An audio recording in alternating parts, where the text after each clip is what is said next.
Hello my dear students, कैसे हैं आप सभी लोग। आई होप आप सभी लोग अच्छे होंगे।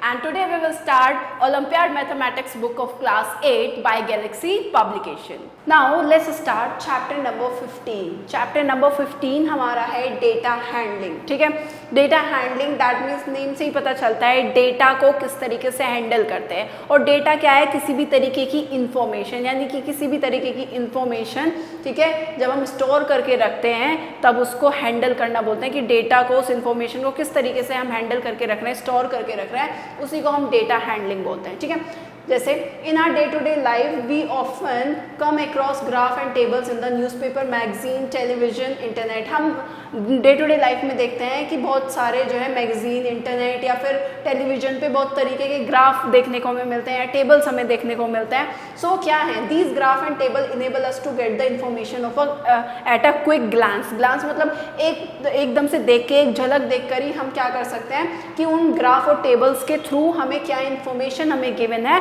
हमें वो एकदम से देखकर क्या आ जाती है, समझ आ जाती है। Let us take an example. अब एग्जांपल के थ्रू देखते हैं कैसे।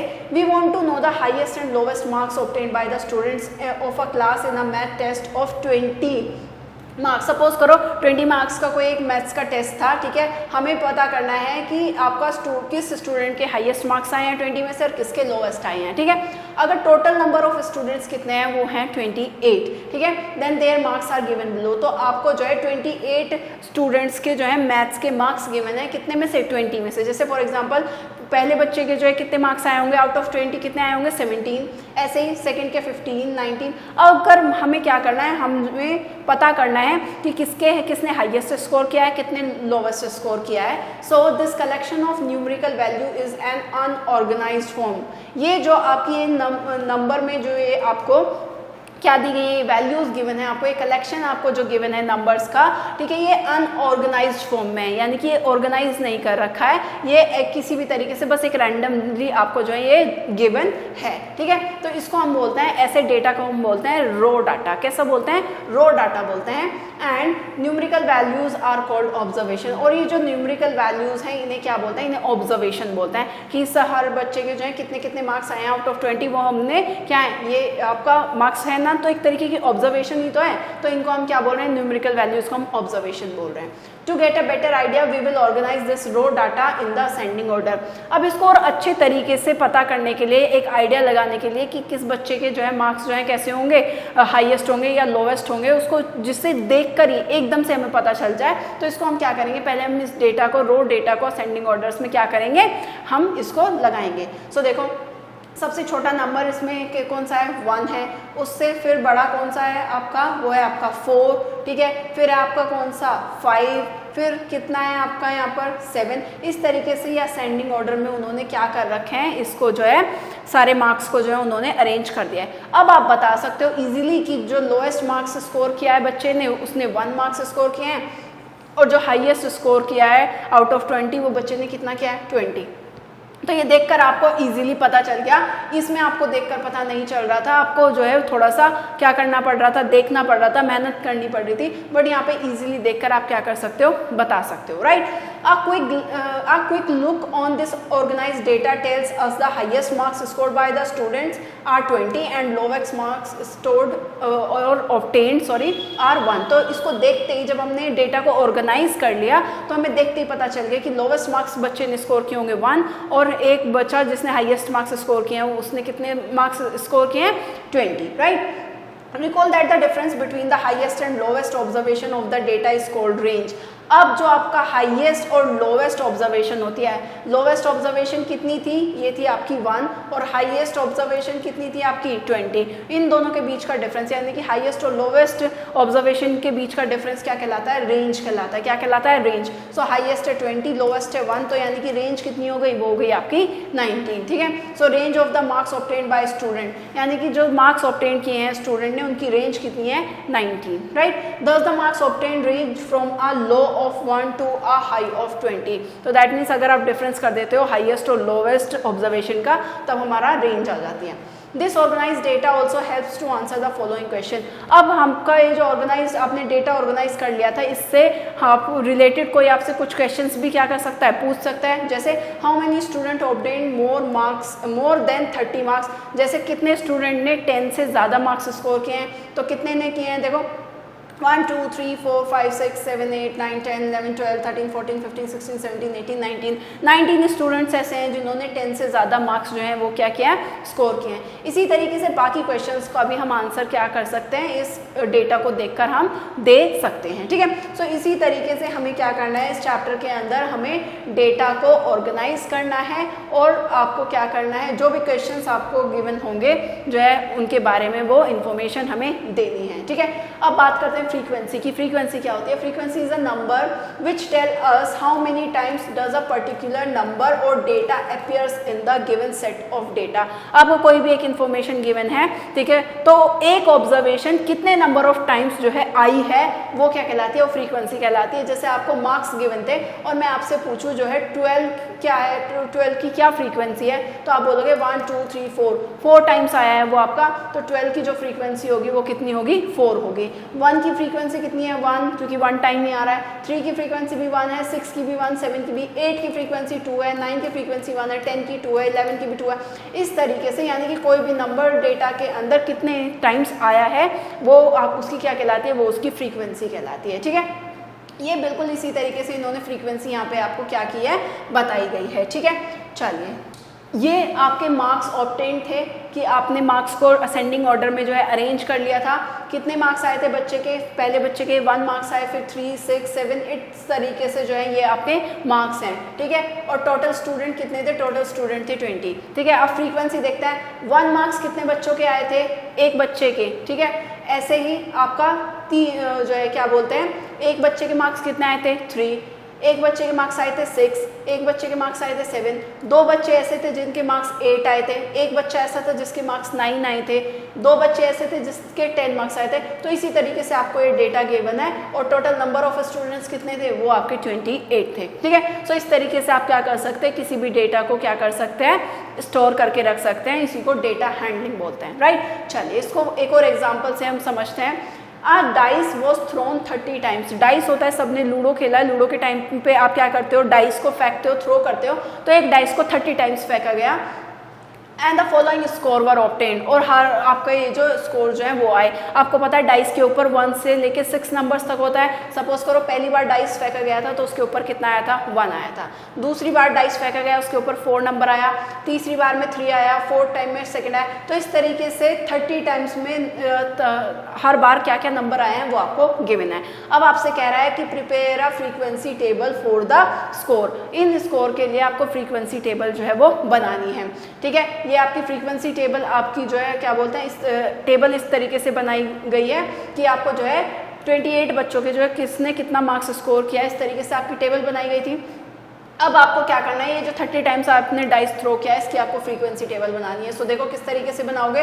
We will make the table with 3 columns. हम हमें 3 कॉलम्स बनाएंगे, जिसके अंदर पहला कॉलम होगा स्कोर्स का, जिसके अंदर पहले में क्या लिखे होंगे, स्कोर। स्कोर का मतलब क्या है कि 1 to 6 ही तो स्कोर कर सकता है। डाइस पे ऐसा तो नहीं है कि कोई 7 स्कोर कर लेगा, 8 स्कोर कर लेगा, नहीं। 10 उस पर 6 फेसेस होते हैं और 1 से 6 नंबर लिखे होते हैं, तो सिर्फ 1 आएगा या 2 3 4 5 6 मैक्सिमम इतना ही आ सकता है। सेकेंड आएगा आपका जो है, और उन स्कोर्स को लिखेंगे किसमें, असेंडिंग ऑर्डर में। कैसे लिखेंगे, असेंडिंग, यानी कि पहले सबसे छोटा, फिर उससे बड़ा, फिर उससे बड़ा, फिर उससे बड़ा, इस तरीके से।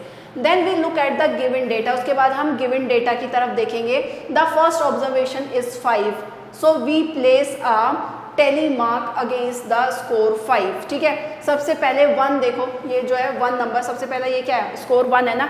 देखो 1 जो है डेटा में कितने टाइम्स आया है। सो देखो 1 2 3 4 5 6 7 टाइम्स आया है हमारा, ठीक है। सो देखो हम टेली मार्क कैसे करते हैं, हम लिखेंगे जैसे टेली मार्क अगर हमें बनाना है 7 टाइम्स अगर कोई नंबर आया है, 1 नंबर आया तो हम 1 2 3 4 तो हम ऐसे ही लिखेंगे।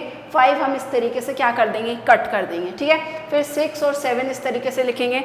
सपोज करो अगर ये 10 होता तो 1 2 3 4 5 में तो कट हो जाएगा, 5 में ऐसे कट हो जाएगा। क्यों? क्योंकि इसमें गिनना बड़ा आसान हो जाता है। आपको पता है इसका मतलब ये क्या है, ये 5 है, ये 5 है, 5 + 5 + 5 करना ईजी है, ठीक है। अगर आप इसको ऐसे ही करते रहते 1 2 3 4 5 6 7 ऐसे ही लिख देते तब भी आपको ये काउंट करना पड़ रहा होता, 1 2 3 4 5 6 7 काउंट करना पड़ रहा था। और काउंट तो हम वहाँ से भी कर लेते हैं। फिर हमारा ये डेटा, ये फ्रीक्वेंसी टेबल बनाने का फ़ायदा क्या है, तो इसीलिए हम जो टैली मार्क रखते हैं वो 5 को इस तरीके से डिनोट करके रखते हैं 5 के में, ठीक है। अब क्योंकि ये 7 था तो 5 तो ऐसे रखी थी, 1 2 3 4 5 कट गया, आपको पता चल गया ये कितने हैं 5। अब बचे कितने 2, सो 2 को फिर 1 और 2 इस तरीके से लिखेंगे। सो टैली मार्क इस तरीके से बनाते हैं।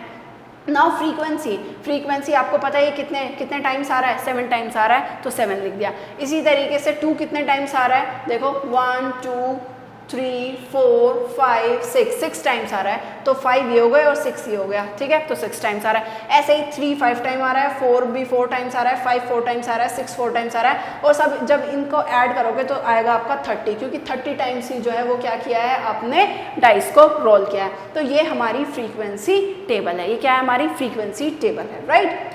चलिए, तो अगर आपको कोई भी डेटा गिवन है तो आप फ्रीक्वेंसी टेबल इजीली क्या कर सकते हैं, ड्रॉ कर सकते हैं। यस और no, yes no maybe, right, कर सकते हैं ना, बिल्कुल। चलिए, नाउ ग्रुपिंग ऑफ डेटा यानी कि अभी तो डेटा कैसा था, आपको जो है वो ग्रुप्स में नहीं गिवन था, ऐसे ही सिंगल गिवन था। Now organising certain observation in the form of a table as done above is called ungrouped frequency. यानी कि जो आपने अभी पीछे बनाई है फ्रीक्वेंसी टेबल वो कैसी है, अनग्रुप्ड है, उसमें कोई भी ग्रुप नहीं बना हुआ था, ठीक है। अब क्या करना है, when the number of observation are large. अब अगर नंबर ऑफ ऑब्जर्वेशन वो बहुत ज़्यादा हैं, सपोज करो वहाँ पे तो 30 टाइम्स जो है वो किया था, फेंका गया था, लेकिन अगर जो है 130 टाइम्स हो जाता तब क्या करते, तब भी इसी तरीके से आप काउंट करके लिखते हैं, नहीं, तब आप क्या करते, जब ऐसा केस हो जाए जहाँ पे नंबर ऑफ फ्रीक्वेंसी बहुत ज़्यादा हो जाती है तब आप जो है ग्रुप्ड टेबल बनाते हैं, या फिर the data is organised into groups. तो आपकी जो डेटा है उसको क्या करते हैं, उसको ग्रुप्स में ऑर्गेनाइज करते हैं। एंड देन उसके बाद में फिर हम उसकी ग्रुप फ्रीक्वेंसी डिस्ट्रीब्यूशन टेबल बनाते हैं, जैसे the run scored by a player in 35 matches. 35 matches के अंदर एक प्लेयर ने कितने रन बनाए आपको वो गिवन है। जैसे पहले मैच में 38 बनाए, फिर 52 बनाए, फिर 40 बनाए, फिर 35 बनाए, इस तरीके से उसके 35 मैचेस के क्या गिवन है, स्कोर गिवन है। नाउ इसके अंदर सबसे छोटा नंबर आप देखोगे, सबसे पहले सबसे कम स्कोर उसने कौन से मैच में किया है, सो आपका 39, आई थिंक 38 35, यस 35 सबसे छोटा है बेबी, राइट, यस 35 सबसे छोटा है। नाउ सबसे बड़ा देखेंगे, सो सबसे बड़ा आई थिंक 83, नो 84 भी आपका 84 सबसे बड़ा है और 35 कैसा आपका सबसे छोटा है। सो आप क्या करोगे, ये 1 2 3 4 5 6 ऐसे कहाँ तक 84 तक ऐसे नंबर लिखोगे, स्कोर लिखोगे, नहीं। अब क्योंकि फ्रीक्वेंसी ज़्यादा हो रही है तब हम इनको ग्रुप्स में अरेंज करेंगे। ग्रुप्स में कैसे अरेंज करेंगे, आपको पता है 35 से 84 तक जा रहा है, सो हम ग्रुप बनाएंगे, जैसे 20 से 30 का, 30 से 40, 40 से 50, 50 से 60, इस तरीके से कि ये 20 से 30 के बीच में जितना भी स्कोर किया है उसने वो हम यहाँ पर लिखेंगे। फिर 30 से 40 के बीच में जितने भी मैचेस में स्कोर किया है वो हम यहाँ पर लिखेंगे, इस तरीके से, ठीक है। 10-10 का जो है क्या होगा, गैप्स होगा। और 30 हम इस वाले में इंक्लूड नहीं करेंगे, 30 हम हमेशा नेक्स्ट वाले में इंक्लूड करेंगे। यानी कि अगर 20 से 30 के बीच का स्कोर देखना है कितने मैचेस में किया है, तो अगर एक में 30 आ रहा है तो वो 30 वाला इसमें नहीं काउंट होगा, वो हमेशा नेक्स्ट वाले में काउंट होगा, इसमें काउंट नहीं होगा, नेक्स्ट वाले में काउंट होगा। जैसे 40 इसमें काउंट नहीं होगा, किसमें काउंट होगा, नेक्स्ट वाले में काउंट होगा, इस तरीके से, राइट। सो चलिए 20 से 30 के बीच में देखो कितना स्कोर किया है। सो देखो 20 से 30 के बीच में 27, सिर्फ और सिर्फ कितना है आपका 27, यानी कि एक मैच में, ठीक है, आपका कितना स्कोर किया है उसने, 27 स्कोर किया है। यानी कि 20 से 30 के बीच में स्कोर किया है कितना, 27, वो हमने फ्रीक्वेंसी लिख दी कितना, 27, वो एक ही बार आ रहा है ना 27, सिर्फ एक ही बार क्या किया है उसने, स्कोर किया है।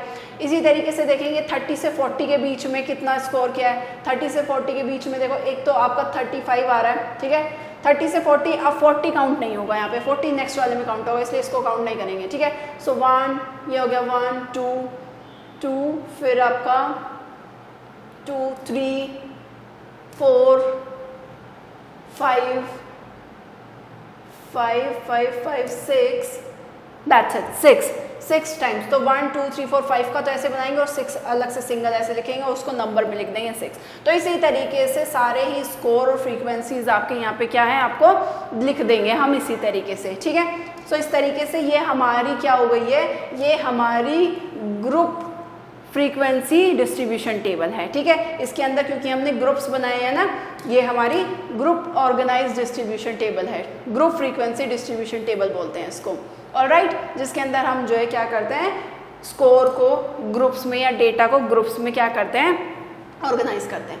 नाउ अब बात आती है ग्राफ्स की। ग्राफ्स आपने ऑलरेडी जो है देखे होंगे किस तरीके से बनते हैं, राइट। चलो, we have already learn the method drawing a bar graph and a double bar graph. आप ऑलरेडी जो है बार ग्राफ और डबल बार ग्राफ किस तरीके से ड्रॉ करते हैं वो आप ऑलरेडी पढ़ चुके हैं। Let us revise these concept with the help of the following question. दोबारा से ग्राफ और बार ग्राफ को जो है एक एग्जाम्पल के थ्रू क्या करते हैं, दोबारा से रिवाइज करते हैं। So draw a bar graph, आपको बार ग्राफ ड्रॉ करना है जिसके अंदर आपको डेटा गिवन है, आपको डेज गिवन है और किस दिन कितना टेम्परेचर था वो गिवन है। जैसे मंडे में 41 डिग्री टेम्परेचर था, ट्यूसडे में 35 डिग्री सेल्सियस था, इस तरीके से, ठीक है। नाउ अब आपने क्या किया, जो ये है आपकी एक्स एक्सिस, ये है आपकी वाई एक्सिस। हॉरिजॉन्टल जो होती है उसको एक्स एक्सिस बोलते हैं, जो आपकी वर्टिकल होती है उसको वाई एक्सिस बोलते हैं, ठीक है।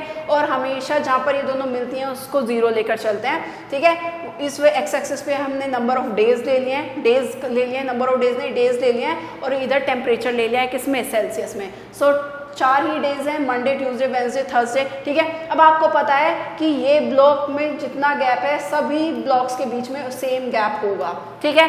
ऐसे ही जितनी यूनिट का आप ये ब्लॉक लोगे, ठीक है, ये वाला ब्लॉक लोगे, उतनी ही उसका यूनिट का बाकी के जो बार हैं इनको क्या बोलते हैं, इनको बोलते हैं बार्स। इनको क्या बोलते हैं, बार्स बोलते हैं। तो जितनी यूनिट का आप ये बार बनाओगे बाकी के सारे बार भी उतनी ही यूनिट्स के होंगे, ठीक है ना। अब ये है, ये जिगजैग का मतलब क्या है, इस जिगजैग लाइन का मतलब है कि 0 से 33 के बीच की हमने जो है वैल्यू नहीं ली है। क्यों, क्योंकि हमें पता है, देखो 34 जो है आपका लोएस्ट टेम्परेचर है और हाईएस्ट कहाँ तक गया, वो 41 तक है। अब ऐसा थोड़ी है आप 0 से और 41 तक जो है क्या करोगे, ग्राफ के ऊपर जो है नंबर्स लोगे। क्यों लोगे, क्योंकि 0 से 33 तक तो हमें चाहिए ही नहीं, ज़रूरत ही नहीं है, ठीक है। हमें सिर्फ चाहिए 34 से 41 तक, ठीक है। तो इसीलिए हमने एक इससे पहले से ले लिया है 33 से, और कहाँ तक ले गए हैं हम, 41 तक ले गए हैं हमें, क्योंकि वहाँ तक ही ज़रूरत है, ठीक है। सो देखो मंडे में कितना टेम्परेचर था, 41 डिग्री सेल्सियस, तो मंडे में कहाँ तक जाएगा, 41 डिग्री सेल्सियस तक, ठीक है। ऐसे ही ट्यूसडे में कहाँ तक जाएगा, वो जाएगा 35 तक जाएगा। ऐसे ही वेंसडे में कितना जाएगा, 38 तक जाएगा, और थर्सडे में कहाँ तक जाएगा, 34 तक जाएगा। 34 कुछ यहाँ पे आएगा, ये आपका 34 है, ये 34 यहाँ पर, ठीक है। तो इस तरीके से आप क्या कर सकते हैं, बार को ड्रॉ कर सकते हैं, ठीक है। चलिए, जैसे इसने बोला भी है, the sign made on the vertical line, ये वर्टिकल लाइन पे जो आपका ये साइन उन्होंने बनाया है, जैक्ट लाइन बोलते हैं इसको, या फिर क्या बोलते हैं इसको, किंक बोलते हैं, ठीक है। It means that we are not showing the values between 0 to 33 on the vertical line. यानी ग्राफ के ऊपर जो वर्टिकल लाइन है उसमें हम 0 से लेकर 33 तक जो आपकी वो है वैल्यूज हैं उनको हम शो नहीं कर रहे हैं, इसलिए हमने ऐसे जिगजैग जो है वो बनाया है, ठीक है। चलिए, इसी तरीके से आपको एक और एग्जाम्पल गिवन है, ठीक है। एग्जाम्पल से रिलेटेड क्वेश्चंस भी आप जो है क्या कर सकते हैं, फिर सॉल्व कर सकते हैं। उसको देखकर एक बार ग्राफ बन गया तो क्वेश्चन का आंसर तो आप इजीली कर सकते हो ना, जैसे हमने फ्रीक्वेंसी टेबल में भी किया था। नाउ नेक्स्ट हम पढ़ते हैं हिस्टोग्राफ्स। हिस्टोग्राफ्स किस तरीके से बनते हैं। We have learn that the bar graph may be use to represent the ungroup data. Bar graph किस लिए बनते हैं, बार ग्राफ बनते हैं जब हम अनग्रुप डेटा बनाते हैं, ठीक है। जब भी जो आपका मतलब कैसा है, इन एन ऑर्गेनाइज्ड वे, यानी कि जब आपका डेटा तो ऑर्गेनाइज्ड है आपका, लेकिन कैसा है, अनग्रुप्ड है, ग्रुप डेटा नहीं है वो आपका, तब बार ग्राफ बनाते हैं। अब bar graph is the quickest way to picture a set of data. किसी बार ग्राफ क्या है कि किसी भी डेटा को सबसे ईजी तरीके से देख के अगर कोई भी इंफॉर्मेशन हम बता सकते हैं तो वो बार ग्राफ के थ्रू बता सकते हैं।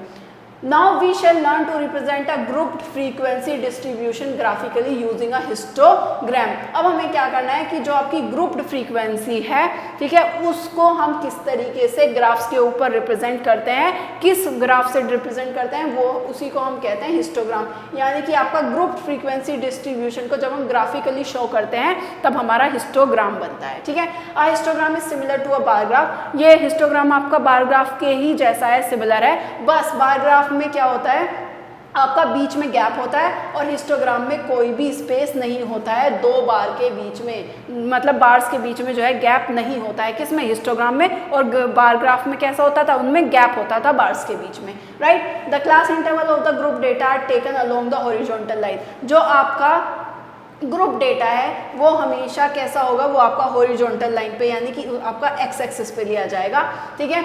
And respective class frequencies on the vertical line, और उसकी जो रिस्पेक्टेड फ्रीक्वेंसीज होंगी वो कैसी ली जाएंगी, वो आपकी इस वर्टिकल लाइन पे ली जाएंगी, ठीक है।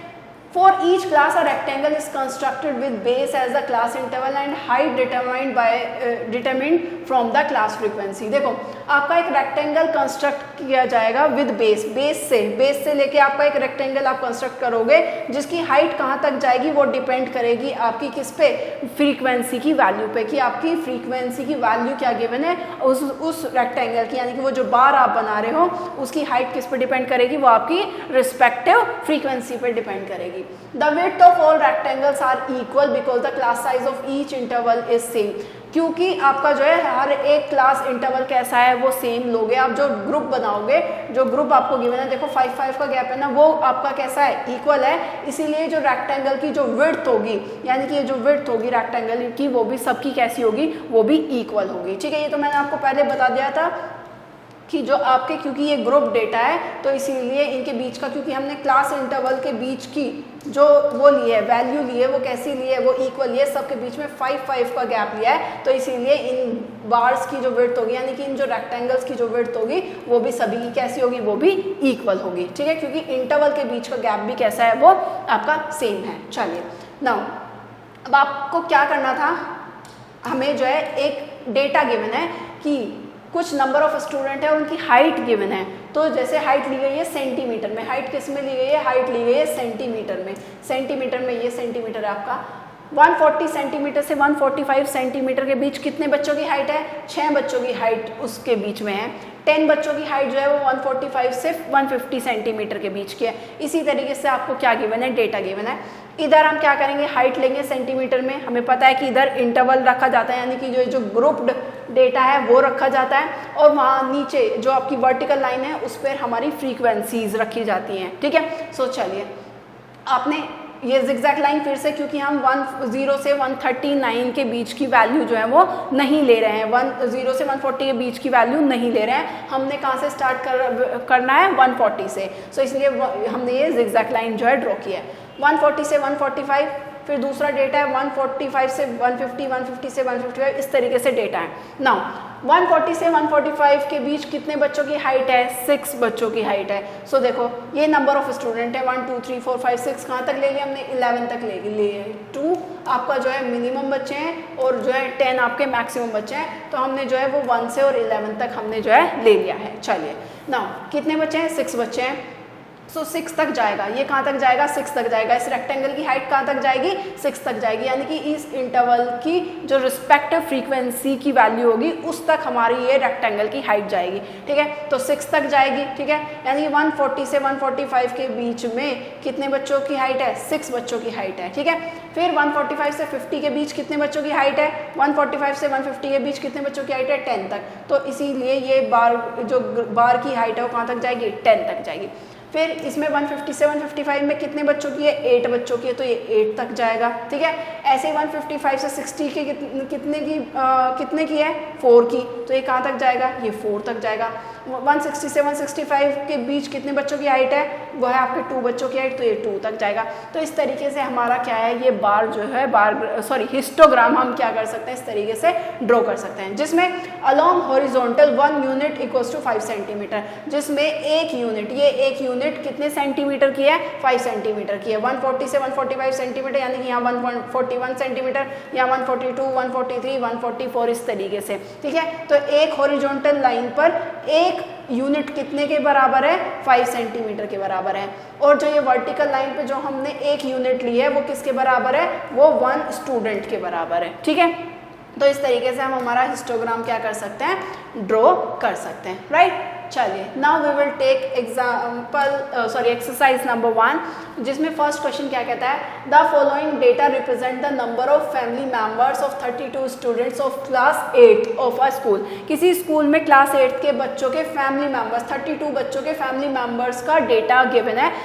यानी कि एक बच्चा है, उसकी फैमिली में कितने मेंबर्स होंगे, नंबर ऑफ मेंबर्स होंगे 3, एक बच्चा होगा, उसके फैमिली में कितने मेंबर्स होंगे 4, ऐसे ही सबके क्या दिए गए हैं, 32 स्टूडेंट्स की फैमिली में कितने नंबर ऑफ मेंबर्स हैं वो गिवन है आपको। वो आपसे क्या कह रहा है, prepare a frequency distribution table, आपसे फ्रीक्वेंसी डिस्ट्रीब्यूशन टेबल बनवा रहा है। आपको पता है फ्रीक्वेंसी डिस्ट्रीब्यूशन टेबल बनाना है तो 3 क्या बनेंगे, 3 वो बनेंगे। सबसे पहले उसमें क्या आएगा, स्कोर लिख सकते हो, ठीक है। सेकंड में आएगा टेली मार्क, थर्ड में क्या आएगा, नंबर ऑफ मेंबर्स, ठीक है। तो चलिए इसको पहले अरेंज करेंगे किसमें, असेंडिंग ऑर्डर में। सो असेंडिंग ऑर्डर में इसको अरेंज करेंगे। सो देखो सबसे कम 2 है, 2 है, 2 कितने टाइम्स आया है, 2 आया है आपका 1 टाइम आया है आपका 2। फिर 3 है, 3 कितने टाइम्स आया है, 1 2 3 4 5 टाइम्स, 1 2 3 4 5। फिर 4 देखते हैं, 1 2 3 4 5 6 7 टाइम, 1 2 3 4 5 6 7, ठीक है। फिर 5 देखते हैं, 1 2 3 4 5 6 टाइम, 1 2 3 4 5 6, ठीक है।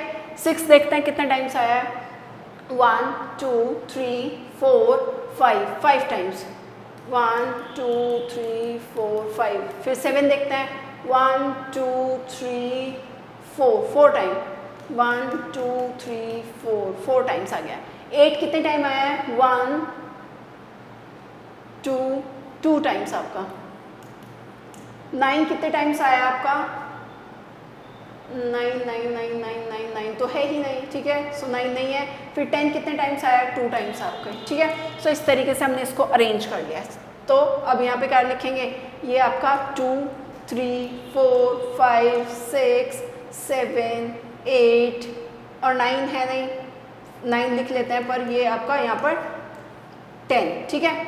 इस तरीके से चलिए नाउ आपका 2 कितने टाइम्स आया है, आपका 1 टाइम। सो ये आपका हो गया 1। 3 कितने टाइम्स आया है, 4 टाइम्स, 1 2 3 4 यानी कि 4 टाइम्स। 4 कितने टाइम्स आया है, 1 2 3 4 5 6 7 टाइम्स, तो 1 2 3 4 5 6 7 टाइम्स इस तरीके से।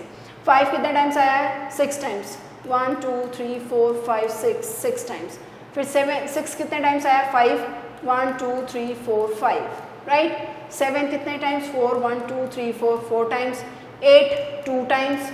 9 आपका है ही नहीं, 0, ठीक है ही नहीं, तो लिखेंगे ही नहीं इसको बस ऐसे छोड़ देंगे डैश करके।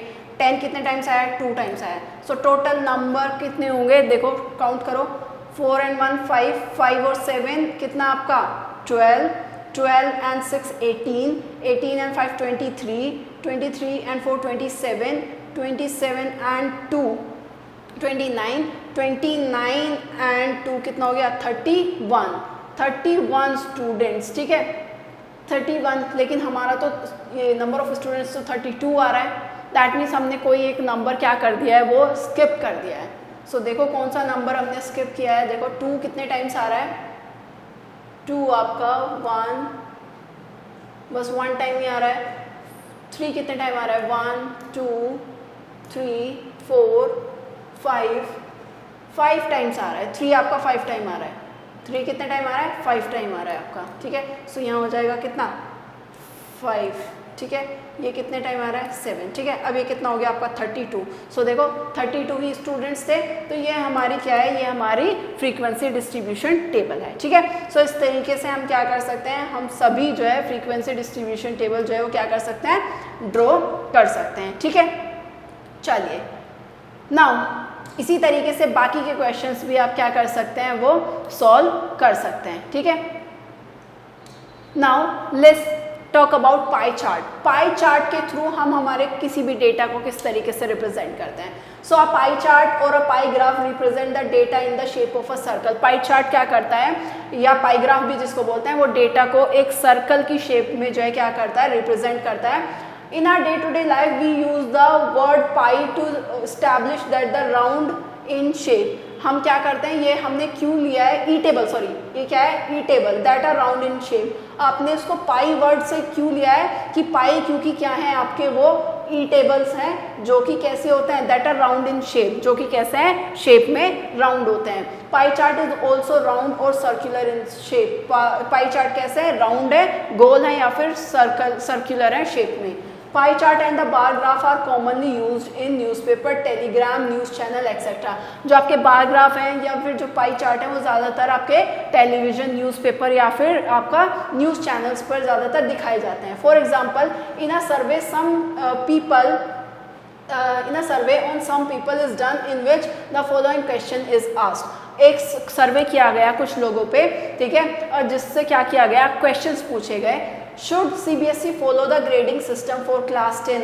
उनसे पूछा गया कि क्या क्लास 10th के बच्चों पर ग्रेडिंग सिस्टम जो है वो लगाना चाहिए। तो कितनों ने कहा यस, 48% लोगों ने बोला कि हाँ जो है वो करना चाहिए, ग्रेडिंग सिस्टम जो है वो करना चाहिए। 48 ने बोला यस, 48 ने यस बोला, ठीक है। 33 ने क्या बोला, नो बोला, and remaining said either yes और नो। और बाकी के बचे हुए 19% ने कुछ ने बोला, मतलब नीदर, किसी ने ना तो यस बोला और ना ही क्या बोला, नो बोला, ठीक है। This information can be represented in the form of pie chart as given. आपको जो है ये इंफॉर्मेशन जो है पाई चार्ट के थ्रू इस तरीके से आप क्या कर सकते हैं, रिप्रेजेंट कर सकते हैं, ठीक है। अब अगर हमें जो है क्या करना है, पाई चार्ट ड्रॉ करना है, तो पाई चार्ट को किस तरीके से ड्रॉ करेंगे, वो हमें to draw a pie chart we first add the frequencies of data given. सबसे पहले पाई चार्ट ड्रॉ करने के लिए हम जितनी भी फ्रीक्वेंसीज हमें गिवन होगी डेटा के अंदर, उन सबको क्या कर देंगे, ऐड कर देंगे। Each observation of the data is represented as a sector in the circle. और हर एक फ्रीक्वेंसी जो है वो क्या करेगी, वो रिप्रेजेंट करेगी एक सेक्टर को पाई चार्ट के, ठीक है। To decide the size of the sector, अब उस सेक्टर का साइज कितना होगा, ठीक है। We find the angle of the sector, तो हमें सेक्टर का एंगल फाइंड करना पड़ेगा। और उसका फॉर्मूला हमें गिवन है कि किसी भी सेक्टर का कोई भी ऑब्जर्वेशन अगर हमें गिवन है तो हमें उस सेक्टर का एंगल अगर हमें फाइंड करना है, तो फॉर्मूला क्या है, फ्रीक्वेंसी ऑफ दैट ऑब्जर्वेशन, जो ऑब्जर्वेशन हमें गिवन है उसकी फ्रीक्वेंसी अपॉन में सम ऑफ फ्रीक्वेंसी, यानी कि जितनी भी फ्रीक्वेंसीज गिवन है उन सब का सम, और इनटू में 360 डिग्री, क्योंकि आपको पता है एक सर्कल जो है कितने डिग्री का वो बनाता है, एंगल बनाता है, वो बनाता है 360 डिग्री का एंगल बनाता है, ठीक है। इसीलिए हमें क्या करेंगे, 360 डिग्री से क्या करेंगे, हम उसको मल्टीप्लाई करेंगे, राइट। चलिए इसको सीधा एक एग्जाम्पल से समझते हैं।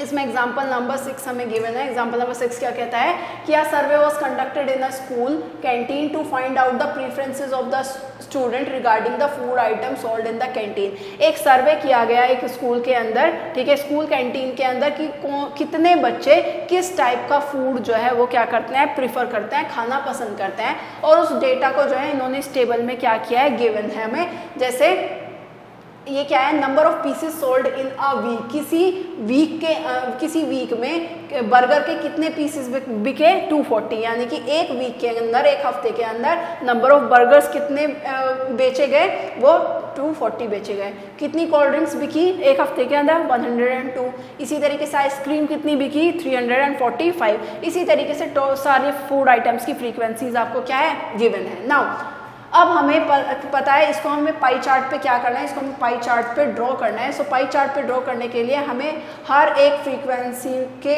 को सेक्टर से हम क्या करते हैं, सेक्टर में हम उसको रिप्रेजेंट करते हैं ना, पाई चार्ट पे सेक्टर बनाता है। तो सेक्टर को हमें सेक्टर बनाने के लिए हमें क्या पता होना चाहिए, एंगल पता होना चाहिए।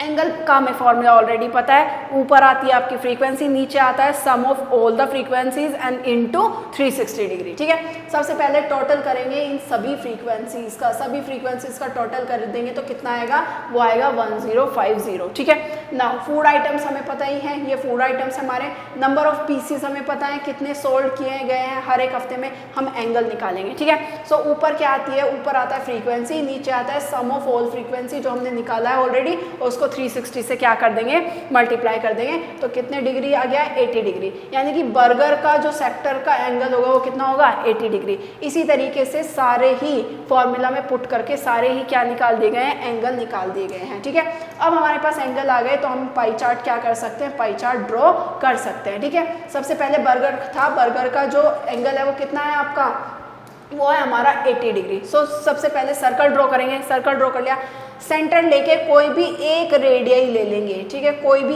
एक रेडियस ले लेंगे, सपोज करो हमने ये रेडियस ले ली।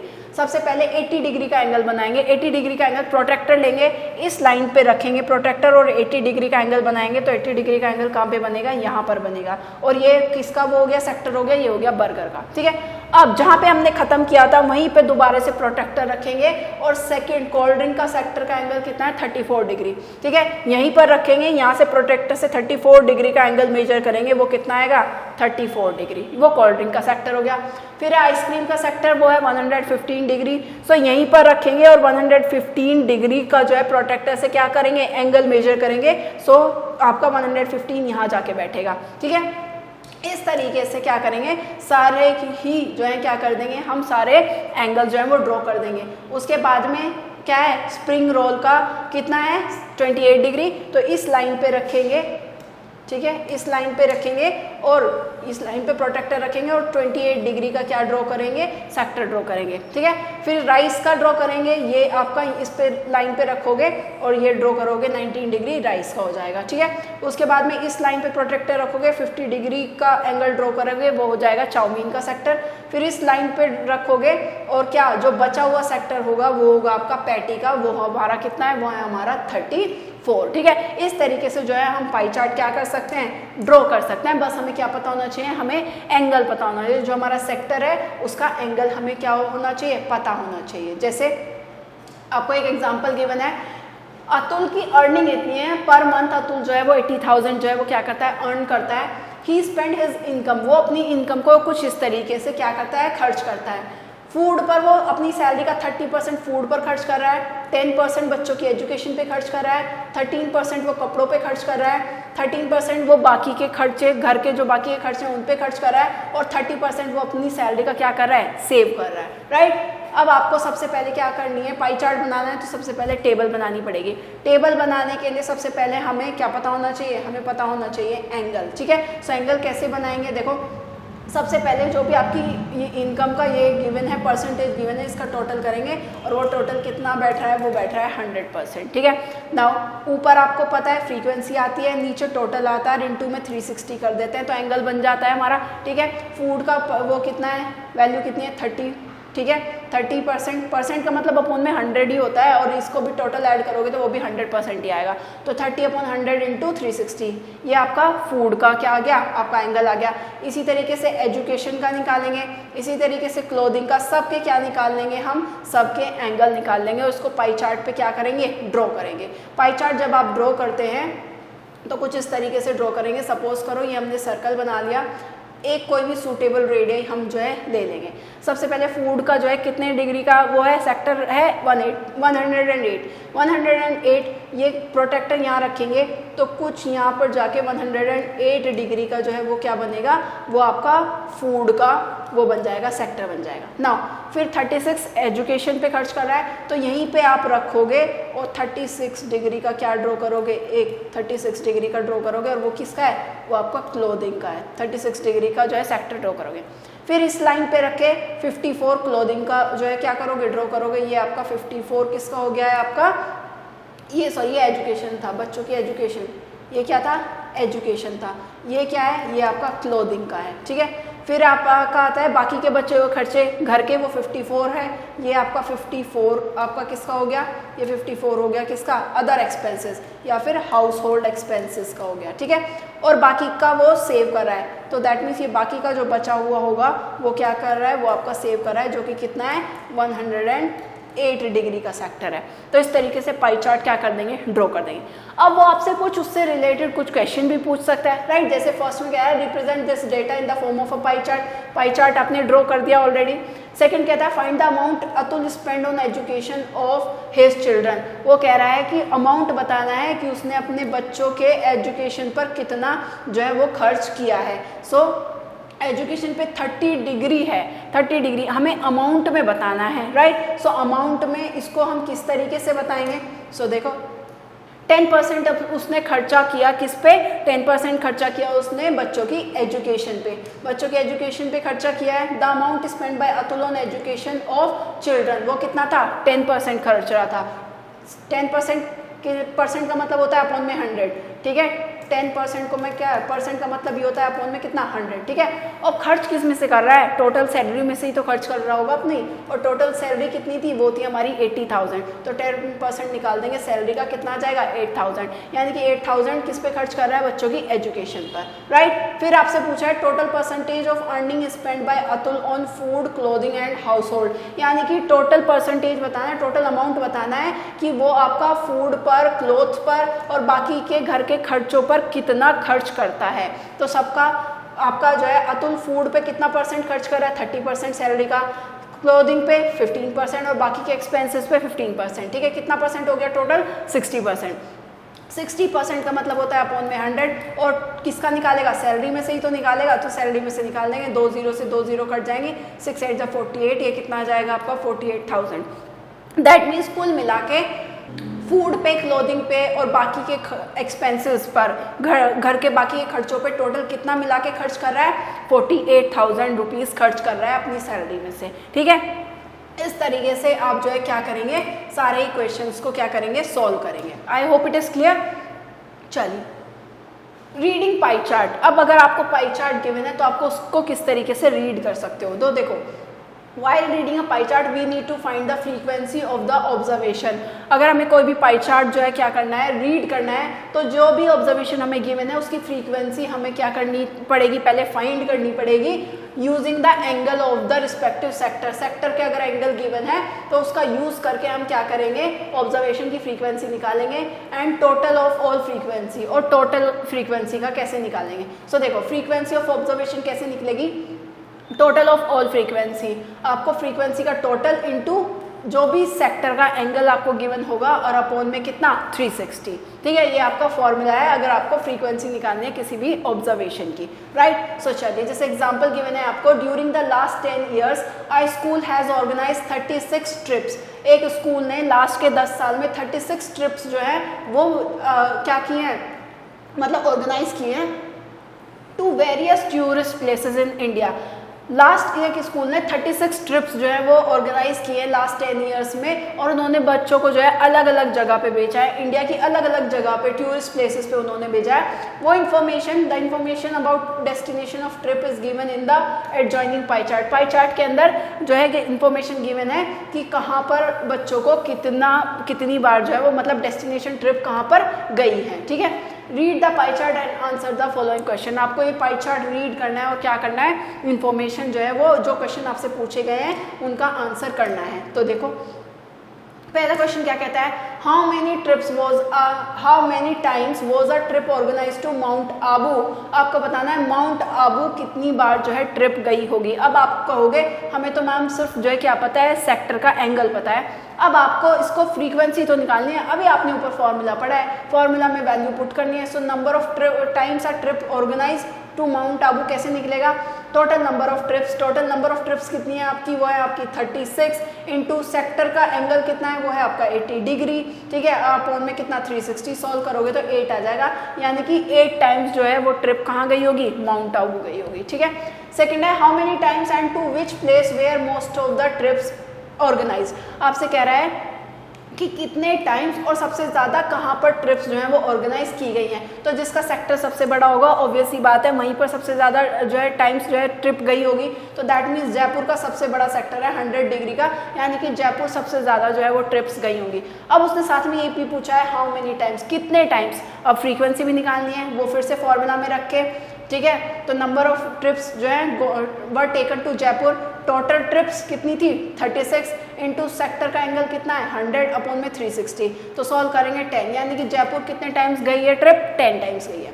फिर कहता है to which place where the least number of trip organise, सबसे कम किस जगह पर गई हैं, तो जिसका सबसे छोटा एंगल होगा वहीं पे सबसे कम टाइम्स गई होंगी, देखकर ही पता चलता है। तो कहाँ पर गई हैं, रानीखेत। कहाँ पर गई हैं सबसे कम, रानीखेत। लास्ट आता है how many time did the student went to Pachmarhi for a trip. आपसे कह रहा है कि कितने टाइम्स स्टूडेंट्स जो है वो पंचमारी गए हैं, ठीक है। सो कैसे निकलेगा, फिर से हमें फॉर्मूला पता है। फॉर्मूला क्या है 36 यानी total number of trips into sector का एंगल ये है 40 अपॉन में 360 डिग्री। सॉल्व करेंगे तो कितना आएगा 4, यानी कि पंचमारी कितनी बार गए होंगे ट्रिप, 4 टाइम्स गई होगी, ठीक है। I hope it is clear. इस तरीके से हम क्या कर सकते हैं, पाई चार्ट को रीड कर सकते हैं, राइट। चलिए now let's take exercise number 2। Exercise number 2 का फर्स्ट क्वेश्चन है the marks obtained by Shashi in the terminal examination. Shashi ने टर्मिनल एग्जामिनेशन में किस सब्जेक्ट में कितना स्कोर किया है वो आपको गिवन है, ठीक है। सो कह रहा है इस डेटा को पाई चार्ट पर क्या करना है, बनाना है। पाई चार्ट पे बनाना है तो हमें सारे सेक्टर्स के क्या पता होने चाहिए, एंगल पता होने चाहिए। एंगल पता होने के लिए सबसे पहले हम क्या करेंगे, टोटल सम ऑफ फ्रीक्वेंसीज लिख लेते हैं। टोटल सम हमारा कितना हो जाएगा, 5 and 2 7, 7 and 3 10, 10 and 1 11, 11 and 9 20, 2 carry, 5 and 2 7, 7 and 8 15, 15 and 8 23, 23 and 7 30, 30 and 6 कितना हो गया 360।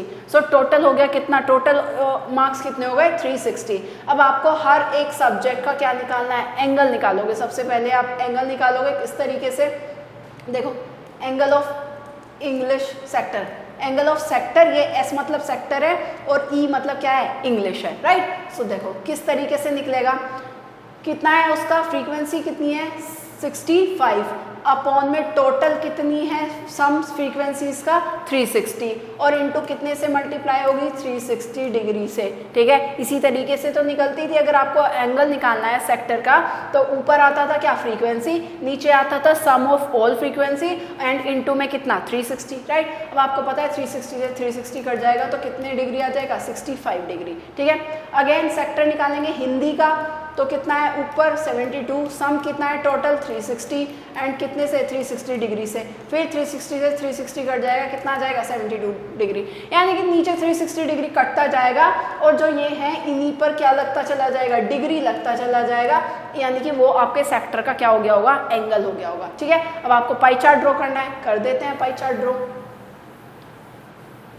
एक सर्कल ड्रॉ करेंगे सबसे पहले, राइट। सेंटर लेके कोई भी एक रेडियस खींच लेंगे, ठीक है। सबसे पहले कितना है, इंग्लिश का जो सेक्टर का एंगल है वो कितना है 65 डिग्री। यहाँ पे प्रोटेक्टर रखेंगे और 65 डिग्री का क्या यहाँ से एक एंगल बनाएंगे, ये कितना है 65 डिग्री और ये कौन सा है आपका इंग्लिश, ठीक है। फिर हिंदी का 72 डिग्री है, इसी लाइन पर जहाँ खत्म किया है वहीं पर हम प्रोटेक्टर रखेंगे और 72 डिग्री का क्या बनाएंगे, 72 डिग्री का आपका एंगल बनाएंगे, 72 डिग्री का एंगल बनेगा। सो 72 डिग्री का एंगल कुछ इतना होगा। ये आपका क्या है, ये आपका है हिंदी। फिर मैथ्स का 83, जहाँ पे ख़त्म किया है बिल्कुल वहीं पे 83, यानी कि ये कितना हो जाएगा, ये आपका हो जाएगा मैथ्स का। जहाँ पे ख़त्म किया है वहीं पे प्रोटेक्टर रख के अगला एंगल मेजर करेंगे। तो 83 नेक्स्ट है साइंस का, तो इसी लाइन पर रखकर मेजर करेंगे, कितना आपका 81। सो 81 कुछ यहाँ पर आएगा, ये हो गया आपका कितना 81 डिग्री और वो कौन सा है आपका साइंस, ठीक है। यहाँ पे ख़त्म किया है, लास्ट है 59, तो ये जो बचा हुआ एंगल आएगा वो आपका ऑलमोस्ट 59 डिग्री ही आएगा, जो कि क्या है आपका सोशल साइंस। तो इस तरीके से पाई चार्ट क्या करेंगे, हम ड्रॉ करेंगे, ठीक है। I hope it is clear. हमें पाई चार्ट किस तरीके से ड्रॉ करना है, सिर्फ हमें क्या करना है, सबसे पहले एंगल्स पता होने चाहिए, ठीक है। एंगल अगर आपको पता है तो आप पाई चार्ट इजीली क्या कर सकते हैं, ड्रॉ कर सकते हैं, ठीक है। इसी तरीके से बाकी के सारे क्वेश्चंस भी आप क्या कर सकते हैं, कर सकते हैं। You can do rest of the question yourself, right. चलिए नेक्स्ट टॉपिक आता है आपका, इस चैप्टर का लास्ट टॉपिक है प्रोबेबिलिटी। प्रोबेबिलिटी होती है किसी भी चीज की संभावना। So probability is the method of giving numerical values to the likelihood or chances that certain event will happen. देखो प्रोबेबिलिटी है कि प्रोबेबिलिटी क्या है, एक मेथड है किसी भी चांस को या किसी भी लाइकलीहुड को एक न्यूमेरिकल वैल्यू देना कि कोई भी इवेंट जो है वो सर्टेन है, मतलब वो होगा या नहीं होगा, ठीक है। तो वो क्या कहलाता है, वो उसकी संभावना कहलाती है कि हो भी सकता है और नहीं भी हो सकता है, ठीक है। As we know that probability tells numerically, probability जो है क्या है, जो है न्यूमेरिकली क्या कर सकते हैं, हम उसको दे सकते हैं। कैसे, chances of raining on a particular day. आपको पता है कि किसी भी दिन पर बारिश होने की क्या चांसेस हैं, सो क्या चांसेस हैं आपके, मतलब बारिश हो भी सकती है और नहीं भी हो सकती है, तो कैसे चांसेस है, 50-50 चांसेस है। इसी तरीके से getting chance of getting a head in the toss of a coin, coin पे हेड आने के चांसेस कैसे हैं, वो भी 50-50 है, क्योंकि कॉइन पे या तो हेड आएगा या टेल आएगा, टेल आने के चांसेस भी 50 हैं और हेड आने के भी तो 50-50 चांसेस हैं, ठीक है। इसी तरीके से विनिंग अ कॉम्पिटिशन, कॉम्पिटिशन जीत भी सकते हो नहीं भी जीत सकते हो, ठीक है। तो विन यानी कि जीतने की क्या चांसेस है, 50-50 है वो भी। Chance of Fehling in the exam और सो ऑन, और किसी भी एग्जाम में फेल होने के चांसेस कितने हैं, वो भी 50-50 है। 50% है कि पास हो जाओगे या फिर फेल हो जाओगे, ठीक है। तो इस तरीके से ये क्या है, ये आपकी प्रोबेबिलिटीज है, यानी कि आपका कि किसी भी होने के चांसेस कैसे हैं, वो आपके 50-50 हैं, वो आपकी क्या कहलाती है, वो आपकी प्रोबेबिलिटी कहलाती है, संभावना है, ठीक है ना। आउटकम क्या होता है, प्रोबेबिलिटी निकालने से पहले हमें पता होना चाहिए कि आउटकम्स क्या होते हैं। So when we toss a coin then we either get a head or a tell. हमें पता है कि अगर हमने कॉइन को टॉस किया है तो हमें पता है कि या तो हेड आएगा या फिर टेल आएगा, येस और no, yes, right. So the two outcomes of the tossing a coin are head and tail. तो उसके सिर्फ दो ही आउटकम है, दो ही रिजल्ट होंगे कि या तो हेड आएगा या फिर क्या आएगा, आपका टेल आएगा, ठीक है। तो कितने आउटकम्स हैं, आउटकम होंगे आपके 2, कौन कौन से, हेड और टेल, राइट। ऐसे ही when we throw our dice, जब आप डाइस थ्रो करते हैं तब आउटकम्स क्या होंगे, या तो 1 आएगा, 2 आएगा, 3 आएगा, 4 आएगा, 5 आएगा, 6 आएगा। तो आपके आउटकम्स कितने होंगे, ये 6 नंबर्स ही तो होंगे। ऐसे ही When a student given exam there are only 2 possibility, अगर आप एक बच्चा एग्जाम देता है तो 2 ही पॉसिबिलिटी है कि या तो वो पास होगा या फिर वो क्या होगा, फेल होगा। Thus the outcome of an exam are pass और फेल। तो एग्जाम के आउटकम क्या होंगे, पास और फेल, 2 ही आउटकम होंगे, ठीक है। आउटकम पता चल गया क्या होता है। अब है आपका एक्सपेरिमेंट और ट्रायल।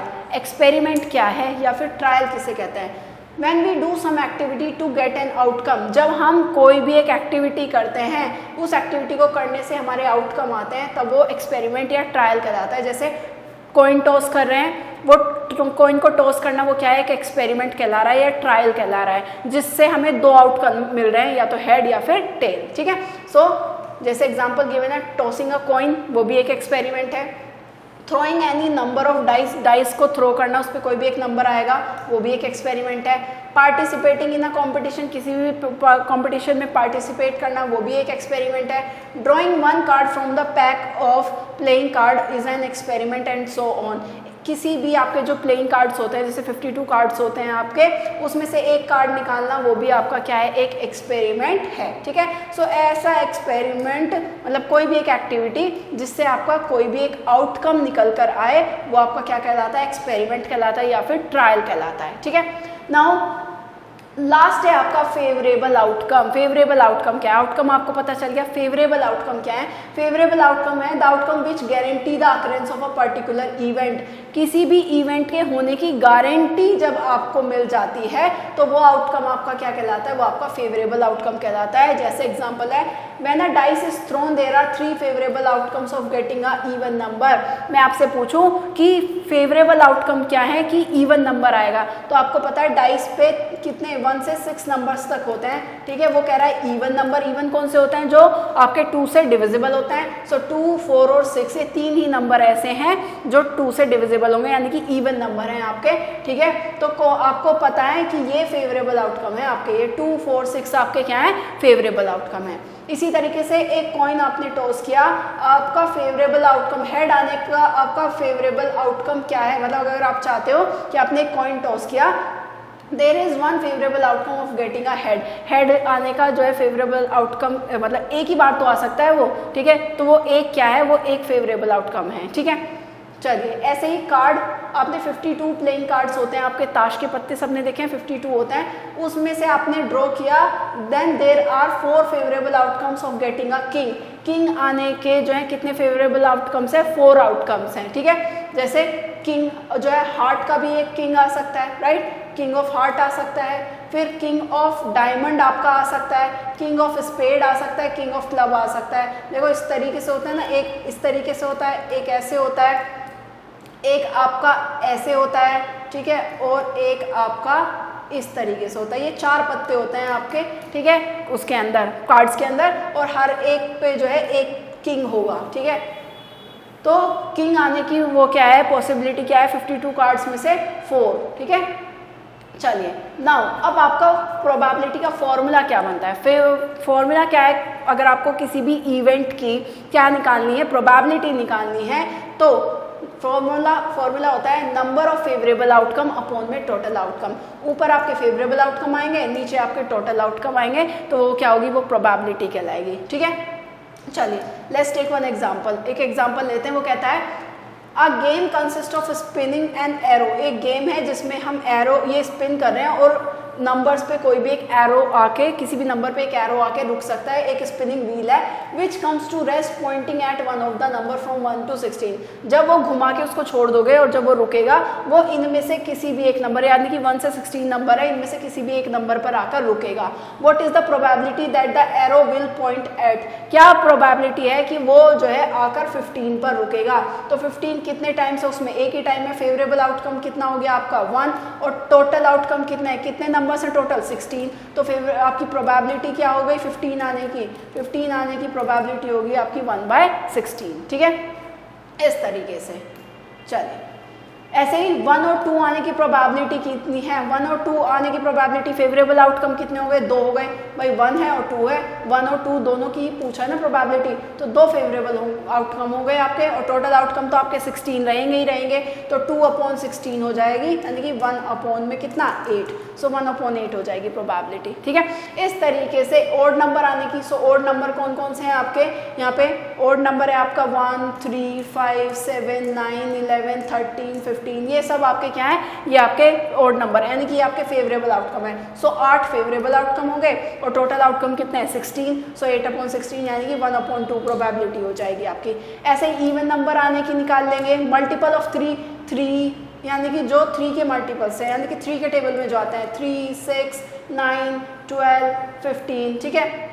सो ये क्या है, ये 3 के मल्टीपल हैं, सो इनके आने की प्रोबेबिलिटी कितनी हो जाएगी, इनके आने की प्रोबेबिलिटी हो जाएगी आपकी, देखो multiple of 3, way is multiple of 3, ये कौन सा पार्ट था हमारा, ई पार्ट था ना, सो ई पार्ट है ये रहा, ये आपके फेवरेबल आउटकम होंगे, 5 फेवरेबल आउटकम होंगे और टोटल आउटकम कितने हैं हमारे 16, तो 5/16 फॉर्मूला में रखेंगे फेवरेबल आउटकम अपॉन में टोटल आउटकम, सो आपका कितना आ जाएगा 5/16 रहेगा आंसर, ठीक है। इस तरीके से बाकी के सारे क्वेश्चंस भी आप क्या कर सकते हैं, सारे पार्ट आप सॉल्व कर सकते हैं, ठीक है।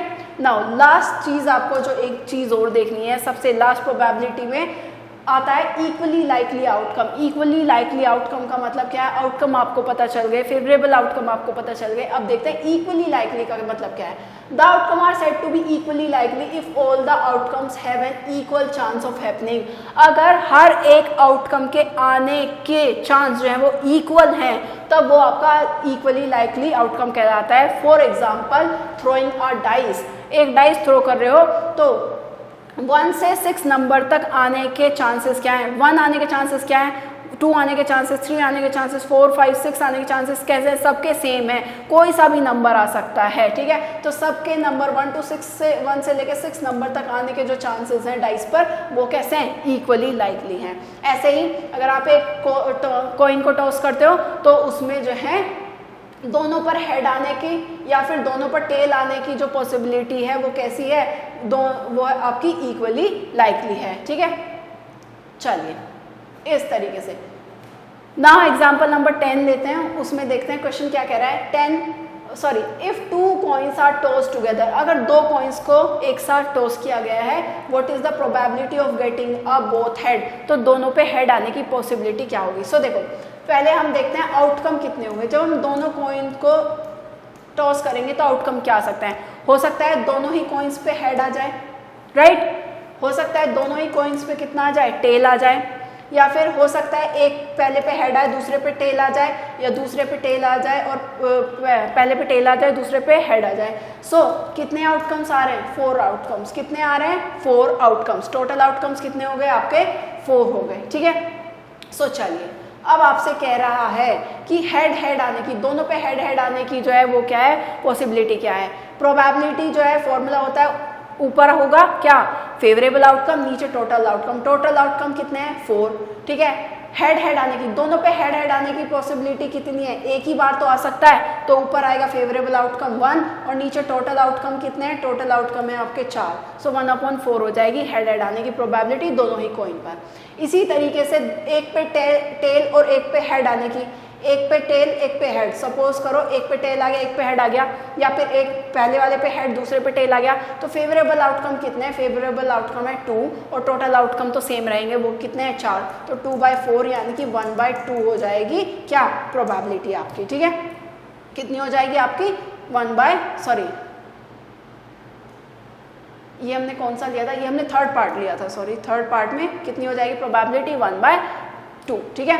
इसी तरीके से सेकंड पार्ट है, हेड और टेल आने की प्रोबेबिलिटी कितनी होगी, हेड और टेल आने की प्रोबेबिलिटी वो भी आपका ऊपर फेवरेबल आउटकम है कितना आपका 1 और नीचे टोटल आउटकम कितने हैं आपके 4, ठीक है।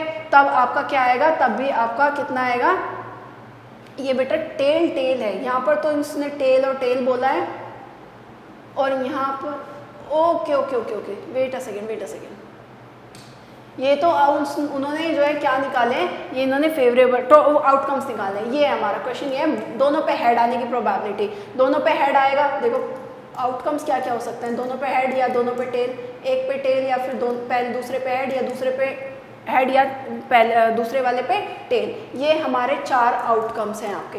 अब वो कह रहा है दोनों पे हेड आने की क्या वो है प्रोबेबिलिटी है, दोनों पे हेड आने की प्रोबेबिलिटी, ऊपर आएगा फेवरेबल आउटकम, नीचे आएगा टोटल आउटकम, 1/4 हो गई, ठीक है। सो पहले की हो गई 1/4।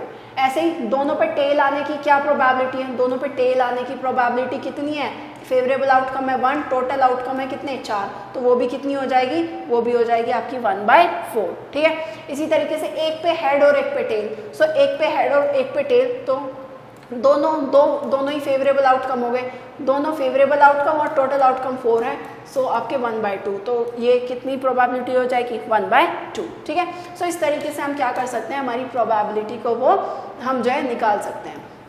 Now let's take exercise number 3। Exercise number 3 आपकी इस चैप्टर की लास्ट एक्सरसाइज है।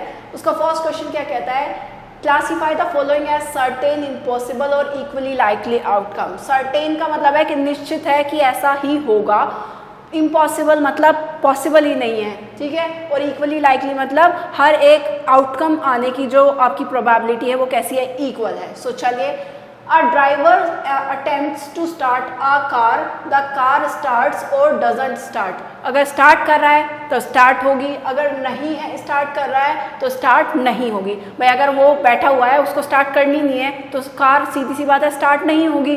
और अगर कार जो है नहीं स्टार्ट कर रहा है, मतलब बैठा हुआ है, नहीं मन कर रहा उसका, नहीं स्टार्ट करनी है उसे तो नहीं करेगा, तो अगर करनी होगी तो वो करेगा, तो दैट मीन्स सर्टेन है, ठीक है, निश्चित है। अगर स्टार्ट करना चाहेगा तो कार स्टार्ट होगी और अगर नहीं करना चाहेगा तो कार जो है वो स्टार्ट नहीं होगी, तो एक ऐसा है सर्टेन है, ठीक है।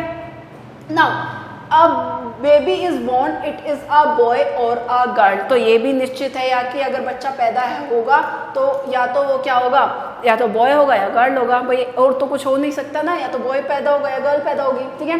A question is answer correctly और रॉन्गली, ये भी अगर आपका क्वेश्चन अगर आपने अटेम्प्ट किया है, मतलब आंसर आपने अगर दिया है तो सीधी सी बात है या तो वो सही होगा या फिर वो क्या होगा, गलत होगा, राइट। चलिए, Republic Day will be celebrated on 15 August in the year 2015. Republic day बेटा 26 जनवरी को सेलिब्रेट किया जाता है, 15 अगस्त को तो इंडिपेंडेंस डे सेलिब्रेट होता है। सो ये तो इम्पॉसिबल हो गया, ऐसा तो हो ही नहीं सकता कोई से भी साल में, राइट। सो ये क्या है आपका, इम्पॉसिबल है, right.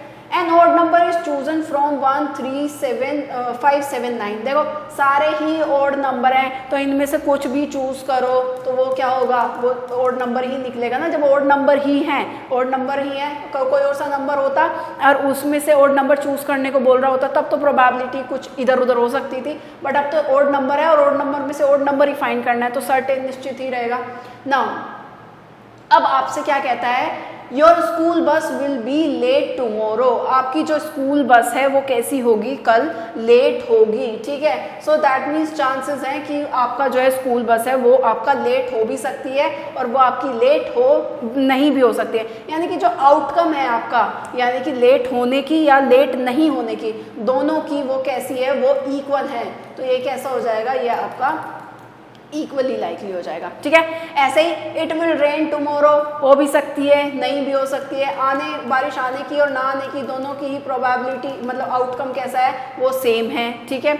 Now your name will remain the same next year, आपका जो नेम है वो नेक्स्ट ईयर भी सेम रहेगा, क्यों, सपोज करो मुझे तो नेम चेंज कराना है, ठीक है, नेम अगर चेंज कराना है तो वो तो इम्पॉसिबल है, ज़रूरी थोड़ी मेरा नाम जो है अगले साल भी जो है क्या रहेगा, सेम रहेगा, हो सकता है मैं नेक्स्ट ईयर में अपना नेम क्या करा लूँ, चेंज करा लूँ, ठीक है, इम्पॉसिबल है। या फिर India will win the next test world cup, ये आपका क्या है, फिर से सर्टेन है, निश्चित है कि अगर उसने बोला है कि विन करेगा, वो बोल रहा है, वो एक स्टेटमेंट दे रहा है आपको कि India will win the next cricket world cup, अगर उसने स्टेटमेंट दे ही दी है कि आपका जो है इंडिया जो है नेक्स्ट क्रिकेट वर्ल्ड कप जो है वो जीतेगा, तो जीतेगा, और जब उसने बोल ही दिया है तो सर्टेन हो गया, निश्चित है कि जीतेगा ही जीतेगा, राइट। चलिए, ऐसे ही सेकंड कहता है a dice is thrown once, एक डाइस जो है एक बार फेंका गया, what is the probability of getting a prime number, देखो डाइस पर सिर्फ 1 2 3 4 5 6 यही 6 नंबर आ सकते हैं, उसमें से कह रहा है प्राइम नंबर आने की आपको पूछा है probability, prime number 2, prime number वो होते हैं जिसके जो आपका 1 से डिविजिबल हो या फिर आपका जो है खुद से डिविजिबल हो, ठीक है। सो आपका 2 हो गया, 3 हो गया, 5 हो गया, ठीक है, ये आपके कैसे हैं, फेवरेबल आउटकम है, और टोटल आउटकम कितने हैं आपके 6 हैं, टोटल आउटकम कितने हैं आपके 6, तो प्रोबेबिलिटी का फॉर्मूला होता है, वो होता है आपका फेवरेबल आउटकम अपॉन में टोटल आउटकम, फेवरेबल आउटकम कितने हैं 3, टोटल आउटकम कितने हैं 6, तो कितना आ जाएगा 1/2, ठीक है। सो प्राइम नंबर आने की प्रोबेबिलिटी 1/2। ऐसी अ नंबर बिटवीन 2 and 6, 2 और 6 के बीच में नंबर आने की प्रोबेबिलिटी, फेवरेबल आउटकम है 1 2 3, 3 भी आ सकता है, 4 भी आ सकता है, 5 भी आ सकता है, सो फेवरेबल आउटकम कितना हो जाएगा हमारा 3, टोटल आउटकम कितना हो जाएगा, वो तो 6 सेम ही रहेगा, तो ये कितना हो जाएगा 1/2, सो इसके आने की प्रोबेबिलिटी भी 1/2, राइट। ऑड नंबर आने की प्रोबेबिलिटी, ऑड कौन कौन से हैं 1 3 5 ऑड नंबर है आपके, यानी कि जो 2 से डिविजिबल नहीं है आपके, वो है फेवरेबल आउटकम है कितने 3, टोटल आउटकम है कितना 6, तो ये भी प्रोबेबिलिटी 1/2, राइट। इवन नंबर आने की प्रोबेबिलिटी यानी कि 2 से डिविजिबल होंगे, 2 भी आ सकता है, 4 भी आ सकता है, 6 भी आ सकता है, यानी कि फेवरेबल आउटकम कितना है 3 और टोटल आउटकम तो 6 ही है, कट जाएगा तो प्रोबेबिलिटी कितनी हो जाएगी इवन नंबर आने की 1/2, राइट। चलिए, अ card is drawn out from a pack of 32 playing card, 32 playing card हैं जिसमें से प्रोबेबिलिटी बतानी है आपके किंग आने की प्रोबेबिलिटी, तो 4 किंग होते हैं, आपको पता है। फेवरेबल आउटकम कितने हैं 4, टोटल कार्ड्स कितने हैं 52, टोटल कार्ड हो गया आपके 52, जब आप इसको सब्ट्रैक्ट करोगे 4 1 4 एंड 4 3 12, प्रोबेबिलिटी हो जाएगी 1/13, इस तरीके से। बाकी के आप सारे क्वेश्चंस क्या कर सकते हैं, सॉल्व कर सकते हैं। आई टेक लास्ट क्वेश्चन 4, उसका फर्स्ट पार्ट आपको क्या कहता है, एक बैग है उसके अंदर 2 ब्लैक बॉल्स हैं, 3 वाइट बॉल्स हैं, 4 ब्लू बॉल्स हैं, आपसे पूछा है आपने बैग के अंदर से एक बॉल जो है वो पिक करी है आपको प्रोबेबिलिटी बतानी है व्हाइट बॉल आने की। व्हाइट बॉल आने की प्रोबेबिलिटी कितनी है? सो व्हाइट बॉल कितनी है? 3, यानी कि फेवरेबल आउटकम कितना हो गया? 3 अपॉन टोटल आउटकम। बैग के अंदर टोटल बॉल्स कितनी है? 2 और 3 5 और 3 कितना? सो 4 कितना आपका? 9। सो ये हो जाएगा 1/3। सो व्हाइट बॉल आने की प्रोबेबिलिटी कितनी हो गई आपकी? 1/3। ठीक है। सो इसी तरीके से बाकी के पार्ट्स भी आप क्या कर सकते हैं? सॉल्व कर सकते हैं, राइट। सो ये चैप्टर आपका यहीं पे क्या हो जाता है? आपका फिनिश हो जाता है। एंड जो भी पार्ट्स आपके बचे हैं, rest of the question you can do yourself. आपको प्रोबेबिलिटी का फॉर्मूला पता है। प्रोबेबिलिटी का फॉर्मूला होता है favourable outcome upon total outcome, right. So उसमें आप वैल्यूज पुट कर सकते हैं और आपका जो है वो आपका आंसर आ जाएगा, right. I hope it is clear. Thanks for watching. Till then, stay tuned for next video.